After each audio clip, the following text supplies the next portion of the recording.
No, Bo Bassett is not sprinting in all of his wrestling matches. The other day, I posted a video sharing my thoughts on the conditioning session that Bo Bassett posted in collaboration with Flow.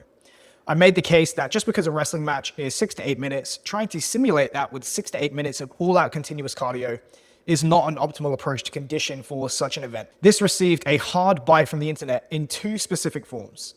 The first is a combination of the authority bias and the post-ergo propter hoc bias. He did this stuff and he's a youth world champion, therefore he's a youth world champion because he did this stuff. I'm not a youth world champion, rather I'm a dad bod, therefore I am wrong.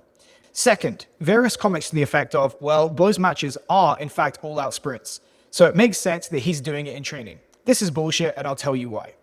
Firstly, let's define a sprint as the absolute maximum output in mechanical work that you can sustain in a given activity for a given period of time. Examples of true sprinting: track and field, competition cycling, rowing, any of the stopwatch sports where you're in a closed skill environment and you can go all out without concern for what your opponent is doing. Contrast that to grappling, where you have to wait for openings, time your skill, and actively respond to what your opponent is doing.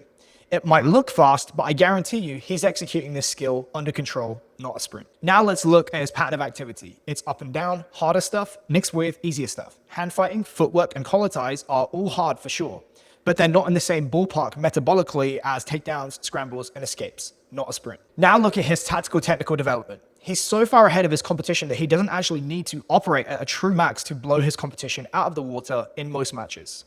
I've seen the data firsthand in team sports to know that it's actually the tightest contests that result in the highest outputs and fatigue. I think the same is true of wrestling, and I'd estimate that he's only competing in a handful of truly competitive matches per year. Most of the time, not a sprint. Lastly, look at it from a tactical perspective. If you're at a multi-round bout, or more importantly, a multi-match tournament, would you empty the tank in the first round or the first bout of that tournament? Of course not. You would conserve energy for later on, not a sprint.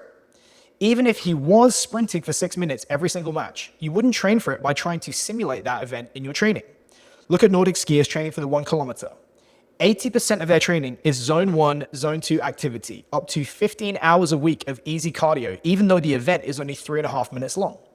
True, the skill demands are different, and certainly the types of physical qualities demanded by wrestling are very different, but human physiology is human physiology. So I invite you to take a look at how many Nordic skiers, swimmers, or middle distance runners are achieving their times with weekly all-out time trials in conditioning. In conclusion, I will concede that Bo Bassett is very active when he wrestles, and that he's probably utilizing pace to fatigue his opponents into making mistakes and then capitalizing. And it might even be a sprint for them, but he is not sprinting. The only true sprinters are those white knights rushing to my comments section to defend his training methods once again, and I will see you there, my friends.